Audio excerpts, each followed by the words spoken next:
500 से शुरू करूं, 5000 या सीधा 50,000 झोंक दूं? आप ये सवाल अपने एड बजट के लिए यूट्यूब से पूछते हैं और जवाब यह मिलता है, इट डिपेंड्स।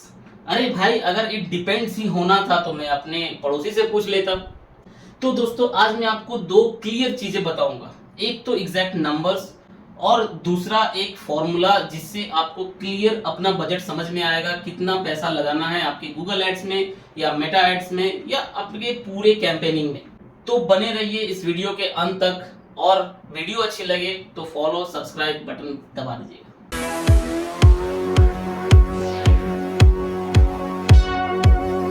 तो हेलो दोस्तों, मैं हूं अमित और मैं हूं एक डिजिटल मार्केटर। मैं हर रोज क्लाइंट के पैसे से मेटा में एड कैंपेन रन करता हूं। तो ये जो नॉलेज है कोई ब्लॉग से नहीं, एड कैंपेन से लाइव बजट चलाए हुए एक डिजिटल मार्केटर से है। आप अगर चाहते हैं कि आप मुझसे बात करके कोई कंसल्टेशन लेना चाहते हैं या फिर आपके बिहाफ में मैं आपके डिजिटल मार्केटिंग की कोई सर्विसेज संभालूं, तो मेरे दिए हुए इस नंबर पे कांटेक्ट कर सकते हैं, व्हाट्सएप कर सकते हैं। तो वीडियो में आगे चलते हैं। तो मैंने इस पूरे टॉपिक को 6 पार्ट में डिवाइड किया है। पहला पार्ट है माइंडसेट रेडी करना। लोगों को लगता है कि ये जो एड स्पेंड बजट है ये एक खर्च है। नहीं दोस्तों, ये एक इन्वेस्टमेंट है और आपको भी ये माइंडसेट बनाना पड़ेगा कि आपका बजट एक इन्वेस्टमेंट है। क्योंकि मैं आपको बताता हूँ, सोचो एड स्पेंड और मार्केटिंग एक ऐसा मशीन है जिसके एक तरफ 100 रुपया डालो तो दूसरी तरफ से 300 रुपया निकलते हैं। अगर आपको सच में ऐसी कोई एक मशीन मिल जाए तो आप कितने पैसे डालोगे? जितने आप सकोगे। पर हाँ, पहले हम लोगों को कंफर्म करना पड़ेगा कि मशीन के दूसरी तरफ 300 रुपये निकल रहे हैं कि नहीं। उसके लिए ही फॉर्मूला है, थोड़ा वेट करो, वीडियो में मैं आपको बताऊंगा। दूसरा पार्ट है technical minimum versus logical minimum या रियल मिनिमम। ये दोस्तों टेक्निकली ऐसा है कि मेटा पे आप जाओगे तो आपको एक मिनिमम अमाउंट दिखेगा कि 100 रुपया, 120 रुपया, 130 रुपया आप स्पेंड कर सकते हैं पर डे एड स्पेंड में। पर ये टेक्निकल मिनिमम है, ये काम करेगा वाला मिनिमम नहीं है। आपको काम करेगा वाला मिनिमम के लिए एटलीस्ट 400, 450, 500 ऐसे अमाउंट स्पेंड करने पड़ेंगे रियल टेस्टिंग के लिए।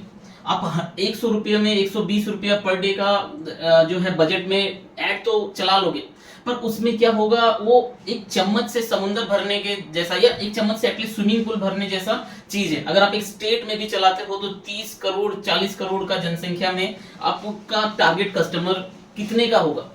तो हमेशा ये लेकर के चलना है कि टेक्निकल मिनिमम में नहीं जाना है, आपको लॉजिकल मिनिमम में जाना है या रियल मिनिमम में जाना है। तीसरा पार्ट है लर्निंग मोड। दोस्तों 90% जो स्मॉल बिजनेस ओनर्स है या बिजनेस ओनर्स भी है, इस लर्निंग फेज को नहीं समझते हैं। उन लोगों को लगता है कि मैंने एड स्पेंड आज से चालू कर दी और कल से मेरा रिजल्ट आना स्टार्ट हो जाएगा। पर नहीं, ऐसा बात नहीं है। मेटा में जब हम लोग एड स्टार्ट करते हैं तो वो एक नए वेटर की तरह एक्ट करता है। उसको पता नहीं है अभी की मेनू से कौन सा चीज किसको सर्व करना है, क्या सर्व करना है। तो उसको वो लर्निंग फेज देना चाहिए। अभी नेक्स्ट डे से ऐसा नहीं है रिजल्ट नहीं आएगा, आपके पास लीड्स नहीं आएगा या सेल्स नहीं आएगा, आएगा। पर इसमें 2 बड़े रूल है। पहला रूल है कि 5 डेज या पहला वीक 7 डेज तक जज नहीं करना है रिजल्ट्स को कि बुरे रिजल्ट्स आ रहे हैं, अच्छे रिजल्ट्स आ रहे हैं या फिर नहीं आ रहे हैं, ऐसे नहीं करना है। और सेकेंड वीक तक वेट करना है। दूसरा रूल है कि सेकेंड वीक तक वेट करना, डेली बजट को नहीं छेड़ना है, ऊपर नीचे नहीं करना है, कम बेसी नहीं करना है। 2 वीक्स अंटिल 14th डे। पहला वीक में जज भी नहीं करना है, सेकेंड डे आप देख सकते हो, मॉनिटर कर सकते हो सेकेंड वीक में, पर बजट को नहीं छेड़ना है। आफ्टर सेकेंड वीक यू जज, यू मॉनिटर, यू ट्रैक और एनालाइज करके फिर बजट को 20%, 30% के ही ऊपर नीचे करना है। जैसे ही बजट को ज्यादा आप छेड़ोगे, लर्निंग मोड फिर से रीसेट हो जाता है और फिर से आपको वो टाइम लगेगा उसको लर्न करने के लिए, एल्गोरिदम को। अब बारी है फॉर्मूला की दोस्तों। जैसा कि मैंने प्रॉमिस किया था कि आपको एग्जैक्ट फॉर्मूला बताऊंगा जिससे आपको समझ में आए कि कितना स्पेंड करना है कितना नहीं। तो इसमें आपको पहले अपना प्रॉफिट निकालना पड़ेगा। सपोज आपके एक प्रोडक्ट का जो है सेलिंग प्राइस है 1000 रुपीज, 1000, और उस पर आपको प्रॉफिट हो रहा है 400 रुपया। तो जो पर कॉस्ट पर एक्विजिशन है या फिर जो सेल है, सेल करने का कॉस्ट 400 रुपये से ज्यादा नहीं जाना चाहिए। तो आप जो भी इनिशियल बजट रखते हो, सपोज 400 से 500 रुपए पर डे आप एड पे स्पेंड कर रहे हो और उससे आपको सेल जनरेट हो रहा है, तो आप ये कैलकुलेट करोगे कि एक सेल करने के लिए मुझे 350 रुपए स्पेंड करने पड़ रहे हैं। सपोज 700 आप स्पेंड कर रहे हो जिसमें 2 सेल हो रहा है आपका, तो मतलब 350 रुपए पर सेल हो रहा है। तो इसमें आप कंटिन्यू करो, तो 50 रुपए का डिफरेंस है, आपको 400 रुपए का प्रॉफिट है, 350 रुपए का स्पेंड हो रहा है, मतलब पर सेल में आपको 50 रुपए बचत हो रही है। तो क्या आप इससे सेटिस्फाई हैं? अगर नहीं है तो आप फिर से स्ट्रेटेजी चेंज करिए। एक और काम करते हैं हम लोग, ए बी टेस्टिंग जिसको बोलते हैं। एक साथ आपका अगर बजट अलाउ करता है तो 2 या 3 एड्स अलग अलग थोड़े टारगेट ऑडियंस का वेरिएशन में लॉन्च करते हैं। सपोज कोई जो है 200 रुपए का कॉस्ट में एक सेल दे रहा है, कोई 250 रुपए का कॉस्ट में एक सेल दे रहा है, कोई 350 रुपए का कॉस्ट में एक सेल दे रहा है। आपको सबसे मिनिमम है 200 रुपए का और बेटर परफॉर्म कर रहा है, तो बाकी 2 एड्स को बंद कर दो और उस एड को जो ज्यादा पैसे बना करके दे रहा है उसको कंटिन्यू करो। थोड़ा कॉम्प्लिकेशंस लग रहा है, अगर नहीं समझ में आए तो मुझे कंसल्टेशन के लिए कॉल कर लेना, और मैं और भी ज्यादा एक्सप्लेन करूंगा आगे वीडियोस में। तो चैनल को सब्सक्राइब और नोटिफिकेशंस को ऑन कर लेना।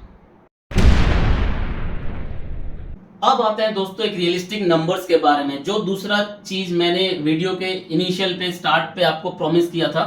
तो नंबर्स मैं बताता हूं, और ये जो सारी चीजें हैं पूरा वीडियोस में अपने छोटे दुकानदार, बिजनेस ओनर्स और उन लोगों को बता रहा हूं जो ऑनलाइन मार्केटिंग या पेड मार्केटिंग शुरुआत कर रहे हैं। तो ये सारा बजटिंग वगैरह माइंडसेट सब उन लोगों के लिए ही है, बिकॉज बड़े प्लेयर्स तो ऑलरेडी माइंडसेट ही बनाए हुए हैं, उन लोग स्पेंड भी करना जानते हैं और वो लोग ऑलरेडी कर रहे हैं। तो आप लोगों को मैं बताऊंगा, अगर आप पहली बार कर रहे हैं तो वही माइंडसेट है, मिनिमम में नहीं खेलना है, आपको 300 से 500 के बीच में मिनिमम रखना है। ऐसा नहीं है कि टेक्निकली 100 रुपया में हो जा रहा है तो कर दे रहा हूँ, ठीक है। तो आप एक बजट लेकर के उतरना कि 15,000 to 20,000, ठीक है। 15,000 होने से आपका 500 रुपया पर डे का हिसाब से चल रहा है, तो एटलीस्ट 15,000 लेकर के उतरो मंथली बजट, ठीक है। इनिशियली 7 दिन तक कुछ नहीं करना है, जज भी नहीं करना है, 14 डेज तक देखना है, उसके बाद फिर से 20% 30% जो है बजट बढ़ाना है। आप देख रहे हो कि 15,000 आप अगर मार्केटिंग में लगा रहे हो तो आपका 40,000 का सेल आ रहा है, तो आप क्यों ना 20,000 भी लगा सकते हो। 20,000 लगाओगे आपको 50,000 का सेल आएगा। दैट डिपेंड्स कि आ रहा है, पैसा कमा करके दे रहा है कि नहीं, पर 14 डेज तक कुछ भी छेड़छाड़ नहीं करनी है। तो ये माइंडसेट बना करके एग्जैक्ट नंबर पर लेकर के आओ, अपना एड बजट शुरुआत करो। अभी बहुत ही ज्यादा एआई टेक्नोलॉजी वगैरह से लोग आगे बढ़ रहे हैं, और आपको कोई भी कंसल्टेशन चाहिए, कोई हेल्प चाहिए, तो आप मुझे व्हाट्सएप कर सकते हैं मेरे नंबर पर, और मैं आपके लिए डिजिटल मार्केटिंग या ग्राफिक डिजाइनिंग की सारी सर्विसेज भी संभाल सकता हूं। तो दोस्तों अब 6 पार्ट में, आखिरी पार्ट में 2-4 जल्दी आपको पैसे जलाने वाली गलतियां बता देता हूं जिससे आप सतर्क रहें। तो पहली गलती है कि बिना टारगेटिंग के वो बूस्ट बटन दबाना। मैं इससे पहले वीडियो में भी बोल चुका हूं, वो बूस्ट बटन जो है वो फजूल का है, पैसे जलाता है। हाँ, थोड़ा विजिबिलिटी के लिए में भी अच्छा हो सकता है, पर अगर सेल करना है, आपको ब्रांडिंग करना है, तो एक टारगेट कस्टमर बनाओ, एड्स मैनेजर यूज करो।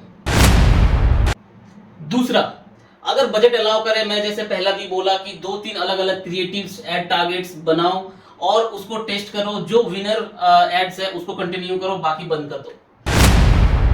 तीसरा, 2 दिन में जज नहीं करना है, आपको वेट करना है, एक लर्निंग फेज देना है अपने क्रिएटिव्स को, और बार बार बदलना नहीं है बजट और क्रिएटिव्स एक ही एड्स पे, लर्निंग रीसेट हो जाता है। और चौथा जो पैसे जलाने वाली गलती है वो है जो नए लीड्स हमेशा ढूंढना, नए सेल्स हमेशा ढूंढना। जो पुराने कस्टमर्स है, पुराने लीड्स आ चुके हैं, उसको रीटारगेटिंग ना करना, अपसेलिंग ना करना, ये बड़ी गलती है। ये सब मैं फिर से आगे वाले वीडियोस में बताऊंगा कि कैसे रीटारगेटिंग करना है, कैसे बाकी अपसेलिंग करनी है। तो बने रहिए हमारे चैनल पे, सब्सक्राइब कर लेना, नोटिफिकेशंस ऑन कर लेना। मिलते हैं नेक्स्ट वीडियो में, तब तक के लिए बाय बाय।